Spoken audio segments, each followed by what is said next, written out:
We're in Johannesburg, South Africa's largest city, where more than $1 billion of stocks are traded daily. Africa's economy is growing fast, second only to Asia, and yet almost half of the continent lives in extreme poverty. Globally, too, as wealth reaches new heights, a quarter of all young children still don't get enough to eat. Who's to blame, and is it time for radical solutions? Join me for this BBC World debate, Why Poverty?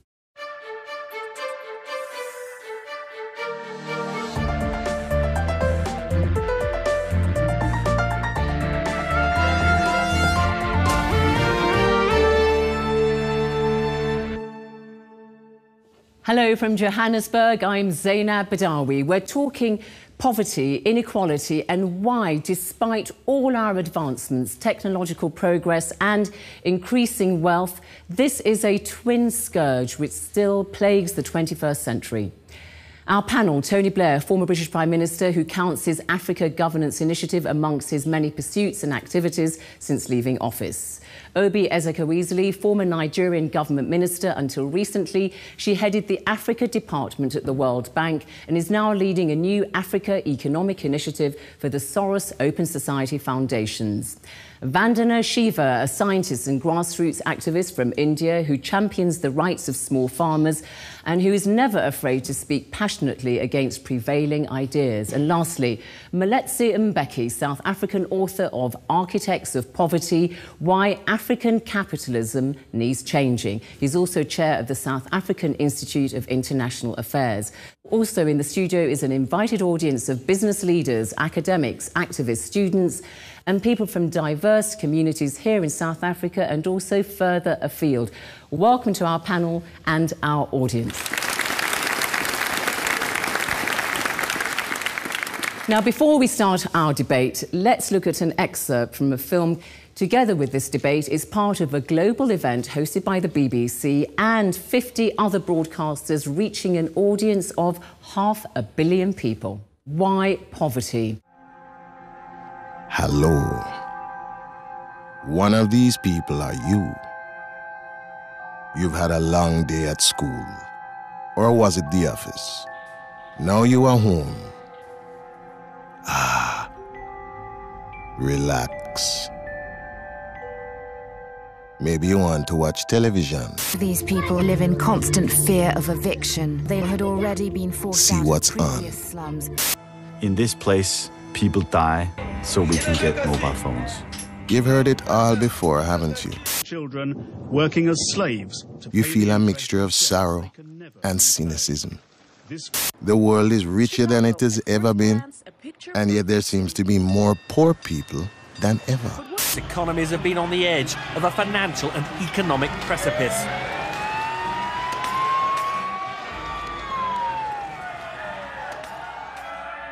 You are falling asleep. You're going to have a strange dream. Poverty history. It starts with this thought. If we want to make poverty history, then first we need to understand the history of poverty. Poverty, wealth, power, powerlessness are connected. Now your soul floats over the world's early civilizations. See all the millions of little farmers with their little fields. Everything looks poor, except for the 1 or 2 palaces where the kings and chiefs lived. The era of colonialism has begun. The Spanish have conquered your country. You see your people are dying. World wars come and go. There's even a Great Depression. But you still feel things are getting better. There was an idea called trickle-down economics. If you could just get the economy to grow, everybody would benefit. Sometimes a rising tide lifts all boats. That's nonsense. There's been a remarkable increase in inequality, very marked declines of people at the bottom. Poverty is on the way out, slowly but surely. There are fewer people who live under $1 a day today than 5 years ago, than 5 years before, than 5 years before. It's very unequal in some countries more than others, but it's kind of happening. You are appearing in a TV game show. It's called Who Wants to Be a Billionaire? Who wants to be a billionaire? And now, the question for you on which the $1 billion prize rests. What reduces poverty today?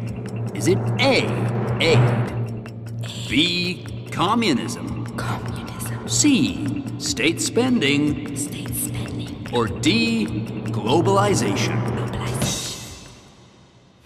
So, some sobering thoughts there in that film. Tony Blair, fundamentally, the main driver of poverty is greed and inequality. Inequality of opportunity, certainly. I mean, that's the big reason why so many people are poor, if they don't get the opportunity to lift themselves out of poverty, to get a job, to get a standard of living. But I think there are two big things that have changed in this debate that are very important for us to notice. The first is that despite the fact that there is still huge numbers of people, over 1 billion people who live in abject poverty, actually over this past 20 years, we have seen almost 1 billion people lifted out of poverty as well. Now, it's true a lot of that has come from China, and the huge number, over 600 million people lifted out of poverty there, but also in Latin America, also indeed in parts of Africa. So, it's not that the situation has not had any improvement at all. When we think back on the G8 summit that I chaired, and we then had the debt relief and the increases in aid and so on, plus the fact that has been some real economic growth. 6 out of the 10 fastest growing economies in the world in the past few years have been in Africa. There is progress. Secondly, however... Can I just say, so as long as there's progress then, Tony Blair, it doesn't matter if you have a financial rich elite. No, of course it does. It does matter. It does matter, absolutely, because if you end up with a closed circle at the top who keep other people out, that is not just bad for poverty, it's bad for the economy. But the second thing that I would say has changed is that I think we know a lot better today what actually works to create effective paths out of poverty. And that is all to do with the quality of governance. And I think the single biggest challenge we face right now is for governments to be able to take the steps necessary on things like infrastructure, electricity, power, education, and growth. We'll look at that in a moment. But Vandana, is it just, as Tony Blair says, a lack of equality of opportunities that's holding people down? Well, I think what Tony said assumes that the pathetic people lying out there and you've got to give them a rope and pull them out. The reality is people are pushed to poverty. The original state of human beings is not poverty. In the Amazon, people aren't poor in the sense they're not deprived. They have their food, they have fresh water, they have a rich culture, they have medicine, their own medicinal plants. Poverty is created first by grabbing the resources of the people. Africa, a continent whose poverty is deeply linked to the appropriation of land, historically and today, the biggest land grab taking place in history, is creating new poor people. But new poverty is being created in the heart of affluence, in Europe, in America. But I mean, does it really matter? If you look at the OECD countries, people there have got a reasonable standard of living and have had for a long time, and yet there is also inequality. So does it matter as long as people are lifted out of poverty where there are just a few getting rich? Well, the point is, we are living in times where the new wealth is highly concentrated in a few people's hands, and there is a new language of oligarchy emerging. Now, in my country, I've analyzed the handful of new oligarchs who've made it to the 10 top billionaires, grabbed the land of the people, benefited from the privatization of electricity, so poor people have lost access to electricity. So the rich are getting richer and the poor are getting poorer as a result. Are you seeing a clear link there? It's totally interconnected, because if water is privatized, of course one company makes more wealth, but people get cholera because they lost their access to drinking water. If seed is patented and privatized, 250,000 Indian farmers commit suicide. Debt. I think the figure is what, 270,000 have killed themselves over the last 15 years. Debt, all related to mechanisms of creating wealth by taking away the commons of the people. Just sticking on this specific point then, I mean, Obi, do you agree with Vandana that if the power is concentrated and the wealth in the hands of just a few people, that it means that the vast majority at the bottom are going to become impoverished? And if you look at Nigeria, what's the figure that the World Bank had not that long ago? 1% of the population enjoy about 80% of the country's wealth. derived mostly from oil? You know, Zainab, I think that the most important thing is a focus on how we can ensure that there's better distribution of the benefits of growth. However, the right point that she makes is that we must be mindful of the fact that if the poor are stuck in pernicious poverty, while a very insignificant percentage of people continue to do better, the society sows a seed for its own implosion. Maletsi and Becky, when you look at South Africa, where we are here, it's the most unequal country in the world now. And that's what's happening here, isn't it? There are more and more people becoming impoverished in what is, by rights, a very rich country in terms of natural resources. Well, actually, in South Africa, we're getting people at the bottom who are rising. And a big part of that is due to redistribution, like Ovi is saying, of social welfare programs. However, at the top end, 10% of the population, its share of the national income is getting higher and higher and higher. So, yes, South Africa is very unequal, but there are those caveats which I have to introduce. I mean, Tony Blair, when you say that we need equality of opportunity, it sounds like we need more than that, really. We need a kind of... Nobody's arguing for equality of outcome. Everybody accepts that, you know, there are always going to be people who are richer than the others. But you do expect a kind of reasonable equality, and it sounds like we're not really getting that, don't you think? You know, of course, but let's be clear. When we talk about equality of opportunity, I mean, that's not the be-all and end-all, but it's a huge start. Because the fact is, for many people in the poorest countries, they have no opportunity. But the interesting thing, because we can all sit here and say, look, poverty's terrible and it's awful and so on and so forth. The question is, what do we do? And that's why I focus so much of what I do now on governance, because I really do believe that if governments take the right decisions, if you have, for example, no corruption in government, right? Corruption is a huge problem. If you have proper rule of law, if you have government investing in infrastructure, technology today is transferable. If countries have electricity and power, if children have access to technology, there's a huge amount of opportunity that comes with that. So all I'm saying is when you look at this issue of poverty, the critical answer is to say, why is it that actually there have been some improvements, and how do we now take this to the next level? All right, Van Dana? Yeah, I think to begin with the argument of opportunity, when the beginning of poverty, the root of poverty and the root of absolutely obnoxious wealth in concentrated form, the 1%, 99% that the Occupy movement refers to, ignores the fact that opportunities are deliberately being closed for people, creating a new poverty. When you take away the land that a farmer can use to provide food for their family, that's a source of poverty. When you privatize water, electricity, that's closing the opportunity. And I think the injustice built into the idea of creating a new growth by commodifying that which was accessible to people in their resources, in their livelihoods, in their commons, in their public systems, that, I think, is vital, because growth everyone is now talking about as a mismeasure. It doesn't talk about how the growth was created, how many forests did you destroy, and the fact that instead of a trickle down, we have a grab up. I don't think it's just a matter of saying, look, there are these nasty people at the top who do this here and everyone else has their resources grabbed off them. But, Tony, it's not about nasty people up there. It's a nasty process that entrenches It sounded injustice. like you were saying there were nasty people at the top, though.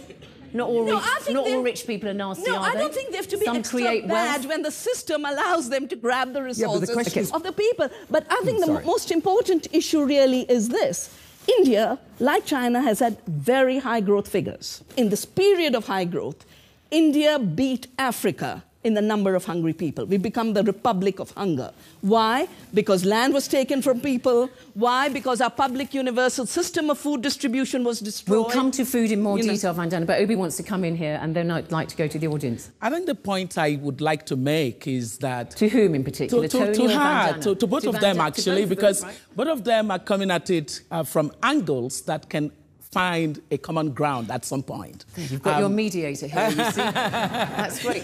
You're the referee. And the issue is, I think Van Dana is making the point that the quality of growth matters, the structure of growth. What kind of growth are we fascinated by?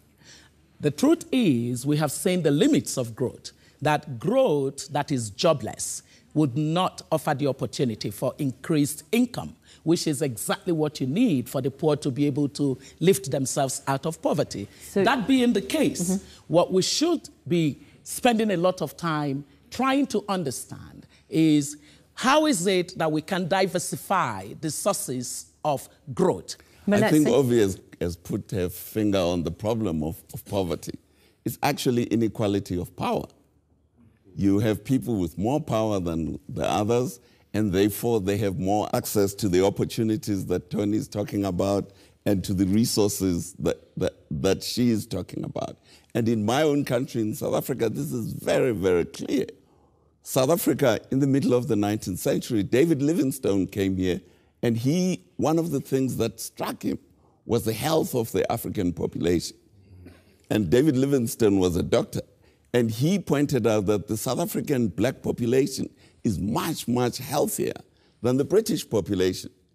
Today, we are one of the most disease-ridden populations. You've got the highest level of HIV/AIDS infection. With HIV, with tuberculosis, with all sorts of infectious diseases because of inequality of power. All right, Obi raised an interesting point, which I want to put to Norway's Deputy Development Minister, who is here in our audience.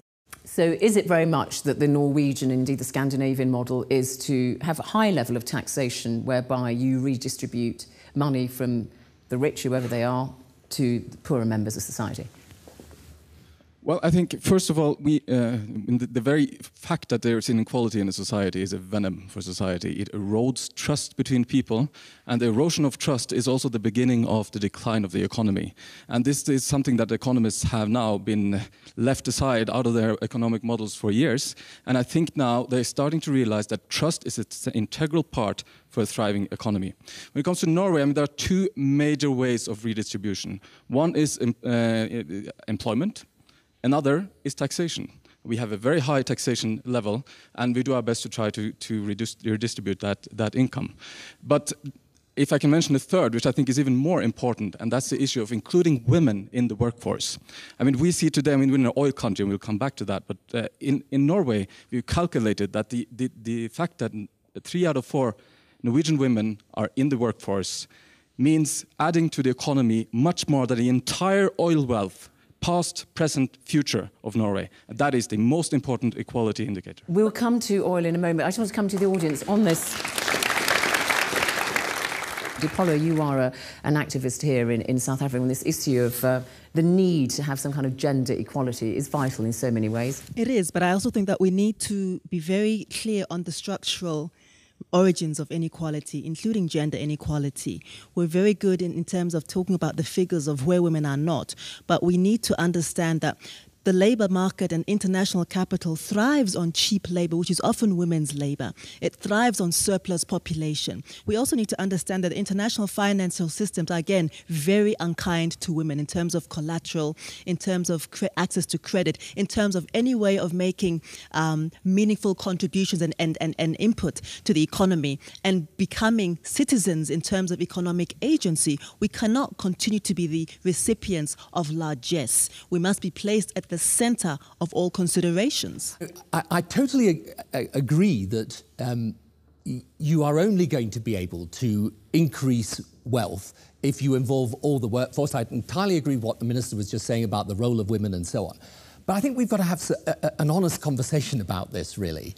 The other reasons why Norway has done so well is because, for example, when it's had its resource wealth, it's actually put that in a fund that it has used then for the benefit of the country. It has a strong rule of law. It has a great education system. It has no corruption in government. And I don't think you can have this debate without looking at the countries that have succeeded over these past years. You know, you take South Korea. It was a country in the 60s that was in the same position as many countries in the poorest parts of the world. Why have they done so much better? All right, let's just ask Obi here. I mean, Norway has, what do you tax for your oil companies? Something like 78%? 78. Statoil and... Yeah. Obi, Nigeria, what's the taxation level for your oil corporations in Nigeria? It's not as high as 78%, let's face it. You know, I think that even the larger story is... I think there's a point that Tony is trying to get at, which is that we need to begin to look at some of the constraints to inclusive growth, beneficial growth? Is it possible that poor quality of governance plays a significant role in excluding majority of people from the benefits of growth? Is it possible that just shoddy economic policies will exclude people from growth? Is it possible that not mindful of social inclusion as an important tool of public policy, that governments can be pretending that growth is happening when a larger majority of the citizens are excluded from it?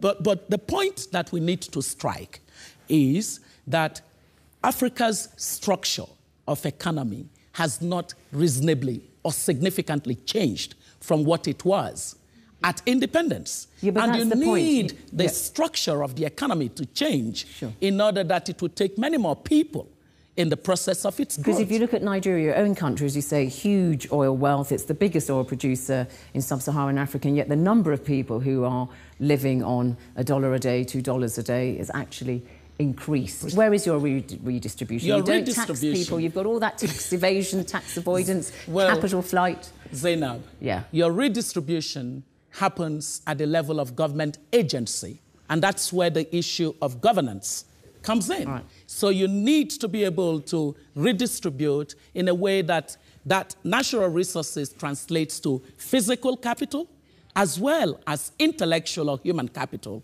and that forms the basis for the kind of growth that is dispersed. And you're telling them all that because you've been a cabinet minister and what hasn't happened. I want to ask, just if I may, David Fine, you're from McKinsey's. You did McKinsey did that fine report a couple of years ago or so on the future of African economies. Thank you very much. And we've just published a report on the issue of inclusive jobs in Africa. I think first let's talk about the opportunity. Africa is has a very large and young growing workforce. It's going to be the largest workforce in the world by 2035, larger than China, larger than India. And it's actually going to be reasonably educated. By 2020, our estimates are saying that 50% of people in Africa will have a secondary or tertiary education. The issue is the resources sector, which is 25% of GDP, only employs 1% of people. It's not going to solve the problem. Africa needs a job strategy, which is different from a growth strategy. Okay, industrialization. My name is Puleng Linkabula. I'm from the University of South Africa. You cannot limit the idea of growth as the only criterion of determining whether a population or a country is poor or rich. And we have to understand that if we enter into the conversation on poverty, there must be other dimensions that are brought into the debate. Endogenous knowledge systems, training of people to articulate themselves and to determine the trajectories of life that they want, the valuing of the contributions of people towards the livelihood of societies. I'm a bit troubled sometimes when you talk about governance issues and corruption immediately jumps up in the context of Africa, because the debate never really reaches out. Who are the bribers when the bribed are allowed to actually exploit their own societies? Talking, who is it in your view? I'm giving an example. Briefly, if you would, yes. Who are the bribers in your view? Briefly. Some of the multinational companies are claiming themselves to be promoting economy or participating in Southern Africa. The whole cases of corruption in South Africa of the French companies buying opportunities. Yeah, but you know now. These are governance issues that we shouldn't disregard when we're talking, because we tend to think. No, that's it. We get the point. But I mean, maybe there's somebody from the corporate world, but there are moves both in the United States and in the European Union to try to get greater transparency. Iraj Abedian from Pan-African Investment and Research. I think the contrast between Nigeria and Norway got a bigger picture. I mean, up to 5-6 years ago, in terms of the World Bank report, 60% of sub-Saharan Africa's surplus left the continent. Never mind getting into a proper governance and getting into dealing with issues of poverty, it literally went to the ex-colonial centers. So the issues of governance is not just at the national level, but as you just alluded to, going beyond UK and US, we got to see what's happening to the global tax havens, what's happening to these surpluses that these resource companies, industrial companies, infrastructure companies are extracting from the poorer regions. And it evaporates into the tax havens. Tony Blair, obviously, City of London. I know you're not Prime Minister anymore, but you're British. And the City of London is a huge financial centre, of course, and we have seen some scandals emerging from there. But some of this money surely ends up in Western capitals like in London. No, of course it does. But I mean, just to say, by the way, there are now very tough laws in the US, in the UK and in Europe against corruption, and those laws are enforced. Secondly, actually a lot of the extraction now is done via Asia, in fact, not simply via the West. But if you look at the problem for an African country, let's say, or take a developing country in Latin America, right? So you take a country like Brazil or like Colombia. It's got a big resource base. When they move to the next stage of development, they've then got to be making the goods with the raw materials in Brazil, in Colombia, in Africa, right? That is the objective. So the question is, how do you do that? And you don't do that unless you have A, an education system that is educating people for the skills they need, and B, a system of government encouraging the development of native business and enterprise that allows that whole value-added business sector to develop. And that's what lifts people out of poverty. But Tony Blair, you've got your African Governance Initiative, and it's clear from the title what that means. But do you think you ought to perhaps have a European governance initiative? Well, we've got enough problems in Europe. Corporations. No, but I have to. No. Oh, you're clapping me there, Obi. And and the point is, Tony's talking about the next stage of development. If the next stage of development of Europe is what we are seeing in Greece and Spain, then shouldn't Africa and Asia be thinking differently about the model of development? That's one. Well, and the second is to talk governance without talking democracy and people's rights. Sure. I think it's basically removing the foundations. I want to just put but I'm not doing that. Equality. We're not all ganging up on you, Tony Blair. I know, but the point I'm very happy to be in a position of... I'm used to it. I was picking up the point that we had from the audience, which is, there's a very interesting thing from the European Union that $850 billion, euros rather, is lost in the European Union to tax evasion, which is illegal, and 150 billion euros lost in tax avoidance, which is legal, but sometimes barely legal. If you had all that, it would pay off all of the EU's debts handsomely. Well, so it isn't... That's why I say to you, do we need a European governance initiative? Well, of course we need to take measures to crack down on tax evasion and so on and so forth. But, I mean, let's also be very clear that the issue for countries that are trying to develop now, I'm not saying that governance doesn't include democracy and civil rights. Of course it does.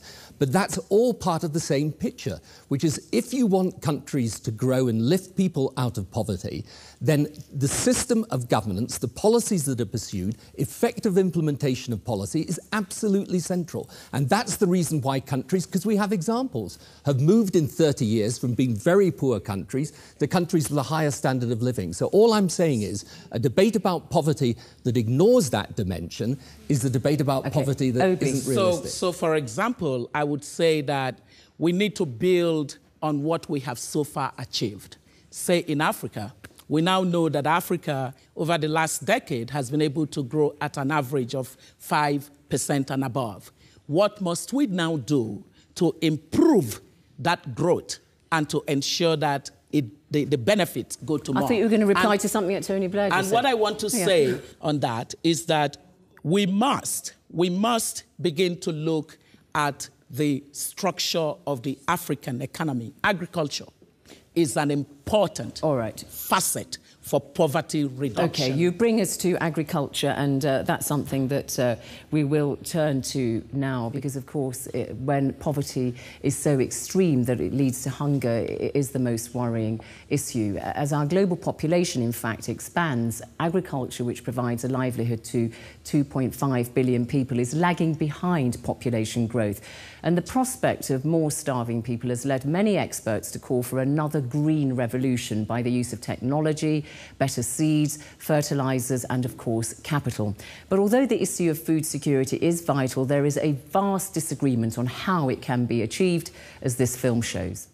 Hungry and angry. Another food riot breaks out on the streets in Algeria. Struggling to buy the most basic of foodstuffs, these are desperate times. Africa, known for its fertile land and low-priced agricultural real estate, has become the target of wealthy investors. Nearly 60% of the world's available arable land is in Africa, and it's estimated that nearly half of the hungry people are also farmers. So this is actually centered where the fields will be when we develop more. Mima Nederkovic made his name building sugar plantations across Africa. In 2010, he was in Mali to try and finalize the country's largest foreign investment, the Makala sugar project, known as Sosuma. The plan was to lease 200 square kilometers in the country's most fertile farming region for a sugar plantation and factory. This would mean forcibly displacing thousands of local families, many of whom have farmed this land for generations. But unlike most agribusiness investors in Africa, Mima is asking these farmers to join in the scheme as contractors. We're actually creating a new class of commercial farmers that will grow out over time. But not everyone is enamored of the scheme. Many small farmers see this as an invasion of their way of life.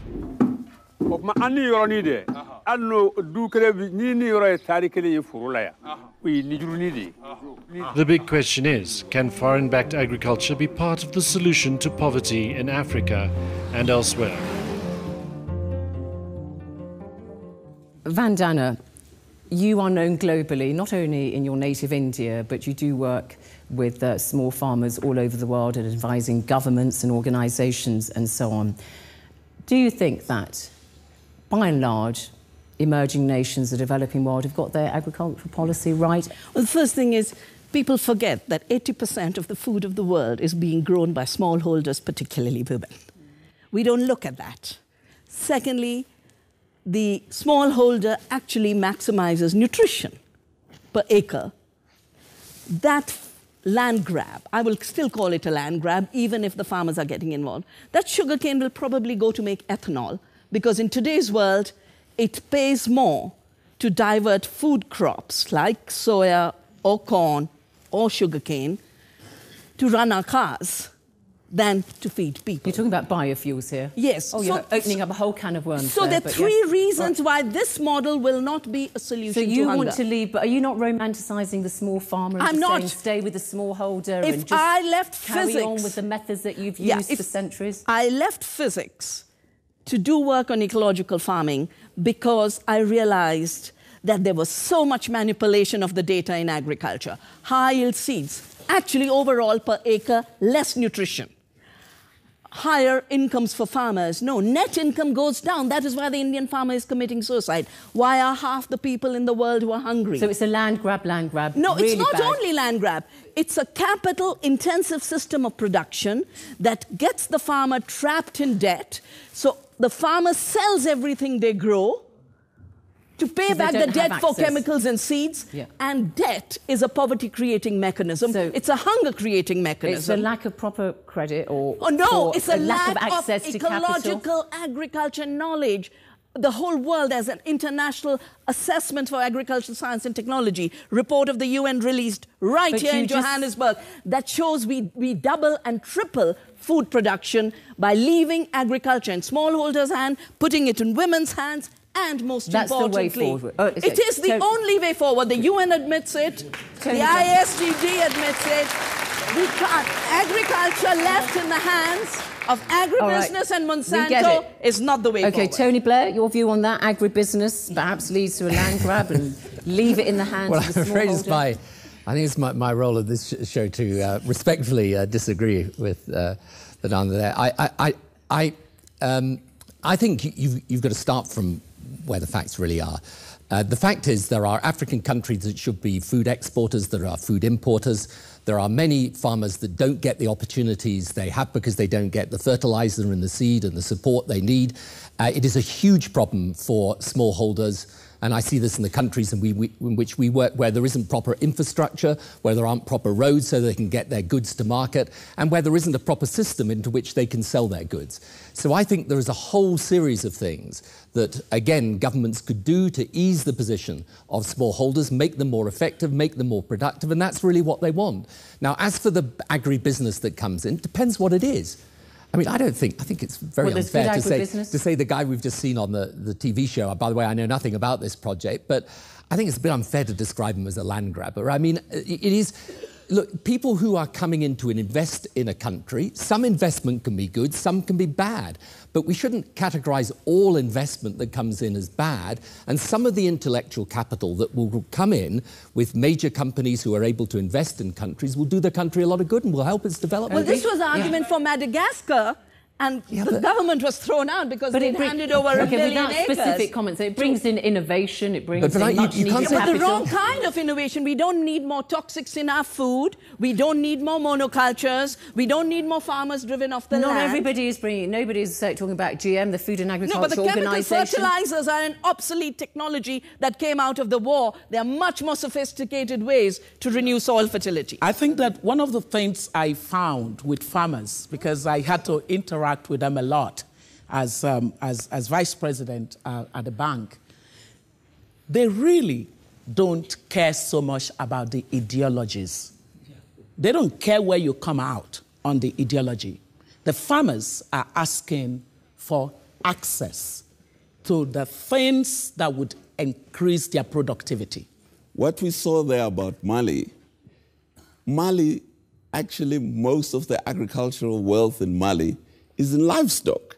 You find today that the Malians don't milk their goats, they don't milk their cattle, they are importing powdered milk from Europe. Now, who is to blame for that? Africa imports $150 million worth of food imports every year, and yet it has more than half of the world's arable land. It really but shouldn't, it does, and people Zainab. go hungry. Yes, so but the point, what's that paradox? The point you have to understand is that historically there was a shift to cash crops as a result of the era of colonialism. But you need something to sell, don't you? You need something to sell? And so now Africa is moving more toward the food security issues, and so the staples are becoming very important for the farmers. What you therefore need is the kind of comprehensive agriculture policy. It's not just national policy, it's the dumping of subsidized meat and dairy products from Africa. On Africa, $400 billion is the agricultural subsidies that have been maintained in the OECD countries. I agree. And WTO opens up for dumping. You know what I'm going to say, Tony Blair, as the representative here of the l'éminence of the developed world. I mean, isn't it $75 billion worth of agricultural subsidies still in the European Union? You know, I like to take responsibility for most things, actually, of course, people like myself have been long-time opponents, in fact, of the EU subsidy policy and the common agricultural policy, even though it's very difficult to change. But, you know, you could get rid of the EU subsidy policy and still have a problem. And that's why I'm sorry, but... No. That there I'm going to disagree. Okay. The EU subsidy policy distorts. It distorts the opportunities. But if you get rid of it, Tony Blair said it wouldn't solve the problem. But if you get rid of it, it wouldn't solve the problem necessarily. It would solve some of the problem, because the issue is that the farmer needs to have the incentive on the basis of which they can overcome. But the food is there in Africa, isn't it? Wherever you have a famine, even in Ethiopia, at the height of the famine in the 80s, there was excess food production in the west of Ethiopia. We're talking productivity. But the food is available. It's the lack of access. The same in India. No, isn't it? It's the lack of There's a very access to famous food. Tigray project which has doubled food production through ecological methods. But didn't Tony Blair have a point? Even if you remove the subsidies, look at India, fruit and vegetables, 40% of fruit and vegetables every year. But that's not the story of Africa. That's not, but 50% of food in the industrialized countries is rotting. But can we go back to... Now we're losing the plot. We're losing the plot here, are we? Yes, can we go back to Ovi's point, which I now want to ask her, although I'm supposed to answer the questions. Why are the African economies not changing their structure? That's the point. Well, I want the answer. And the answer... Okay, so I would say that the basic issue has been a trap. The trap of monocultural economies, meaning that because the rent from resources enables the elite to have a good life, they often have no incentive, because the society is not demanding for measures of accountability in governance. The elite have no incentive for pursuing the kinds of policies that diversify the economy and then bring in more of the citizens to the benefits. The situation of governance cannot and is never ever divorced from the way the economy is controlled and run. The economic elite is also the political elite that undermines democracy. So therefore, accountability is impossible, and it serves the interest of the economic elite, which is economic extraction. The question is how you change this situation. Since I spent 10 years as UK Prime Minister, let me just tell you one thing I learned. And that is the difference between campaigning about how dreadful things are and actually taking the policy measures that change the reality. And I remember when I was trying to change the British healthcare system, and I campaigned on it and fought an election and won an election, and then I was in power, and I kept on making the speeches, and then we didn't quite change it fast enough, and then they said, well, go out and make another speech. And I said, I'm fed up with making speeches. I actually want a policy that works. So I agree with you, you've got this political and economic elite in some of these countries. But the question is, how do you change it?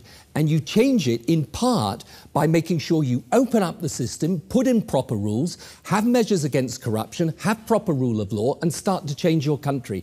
And if we don't tackle these issues, then what we end up with is a lot of campaign rhetoric that is fine and gets a round of applause but doesn't actually change anything on the ground. When I was a student and I'm listening to Ovi, we used to say there has to be a revolution. The governance in Africa, we've had African independence for 50 years. In our own country, we've had a democratic government for 18 years. But what is changing for the people of Africa? Very little, because the elite are blocking. And the poor everywhere, also in South and they're Asia. blocking the system. But now, how do we remove this blockage? So you're calling for a revolution, Maletsi? No, I'm saying she is. But Zainab, it sounded like that. Zainab, yeah. I have an idea of what a revolution could mean. See what has happened in the telephone sector of the telecom sector of Africa. That's a revolution. How did that happen? Because of sensible policies. Today, the best asset that the average African poor has is actually not the motorcycle, it's the telephone. Because they use it to get prices for their commodities, It helps them for health services, education. It helps them in agriculture, it helps them in many myriad of life enhancement. I should call you Comrade Obi there, calling for I don't mind. Revolution.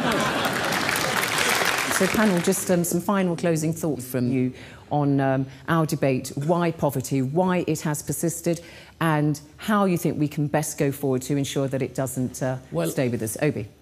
Zainab, it's obvious that no single sector has the answer to the reduction of poverty. You need government, you need the private sector, and you need the citizens. And each of these sectors have their specific roles. But the role is played better when there is collaborative partnership between these sectors.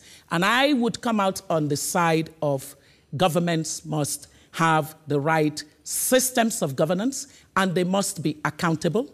But above all, they must be interested in economic policies, especially social inclusive policies that share the benefits of economic growth to a larger number of their citizens. That's the way you begin to reduce poverty. Maletsi? Well, I think the consensus coming out of here is that we really first and foremost need the redistribution of political power.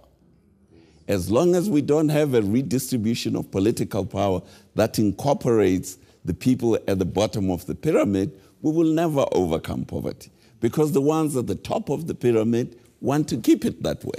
So the key is redistribution of political powers, more equalization of political power in our societies, and on a global scale as well.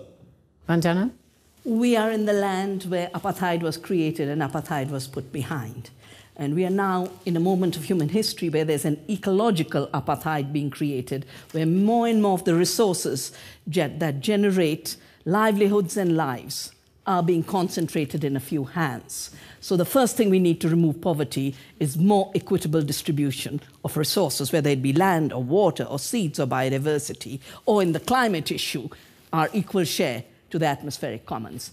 Second, I do think we need to put bad measures behind us. Growth is a very, very ill-conceived measure. It worked fine for the period of war to mobilize resources for the war. It's defined on the basis of if you produce what you consume, you're not producing, which means all of Africa's production, all of women's production is written off. We need to take real production into account, and that is why so many countries are moving beyond the growth measure to well-being. And let's not forget that wealth never meant money.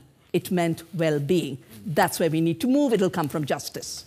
And Tony Blair, how can we make sure that poverty is consigned to history? I think we should be far more practical about it. I think we should actually learn from what has worked, because not all countries have remained in the same situation in the last 30, 40 years. So the idea we can learn nothing from the way the world's developed is absurd.